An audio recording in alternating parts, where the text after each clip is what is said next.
Hello বন্ধুরা, এই যে স্ল্যাবটা দেখতে পাচ্ছেন এটা হচ্ছে বক্সের স্ল্যাব। সেই স্ল্যাবটাকে আমরা আজকে ব্লেড মেশিন দিয়ে পিস পিস করে কেটে নামাবো, কোনো রকম ভাইব্রেশন করবো না এখানে। তো আপনার ভিডিওটি শুরু থেকে শেষ পর্যন্ত অবশ্যই দেখবেন। আর এই যে স্ল্যাব কাটার মেশিনটা, এটা হচ্ছে 16 ইঞ্চি ব্লেডের মেশিন। এই মেশিনে আপনার সর্বনিম্ন আপনি 6 ইঞ্চি ডিপ কাটবেন একবারে।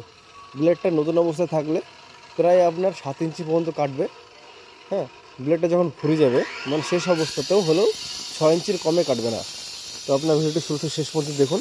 আমরা ব্লেডে জল দিয়ে কাটিং করছি, জল দিয়ে কাটিং করে ধুলোটা কম হয়, আর জল না দিলে ব্লেডটা গরমও হয়ে যায় এবং ধুলোও খুব উড়ে। তো আপনার ভিডিওটি শুরু থেকে শেষ পর্যন্ত অবশ্যই দেখবেন। আর আপনাদের এইভাবে ব্লেড মেশিন দিয়ে বিল্ডিংয়ের যে কোনো কাটিংয়ের প্রয়োজন থাকলে আমার সাথে কন্ট্যাক্ট করুন। আমার অ্যাড্রেস ওয়েস্ট বেঙ্গল মুর্শিদাবাদ। আমাদের গোটা ওয়েস্ট বেঙ্গলের মধ্যে আমাদের কাটিং কাজ চলে। তো আপনারা আমাকে প্রথমে হোয়াটসঅ্যাপে ভিডিও করে পাঠাবেন যে এই কাজগুলো আছে, যে কাটিংগুলো করার থাকবে সেগুলো আমাকে ভিডিও করে হোয়াটসঅ্যাপে করবেন। তারপরে আমার সঙ্গে কন্ট্যাক্ট করবেন, তাহলে আমার দেখতে সুবিধা হয়ে যাবে। কারণ আমি ভিডিও না দেখলে বা স্পটে না দেখলে আমি আপনাদেরকে আইডিয়া দিতে পারবো না যে এটা কীভাবে কাটিং করতে হবে।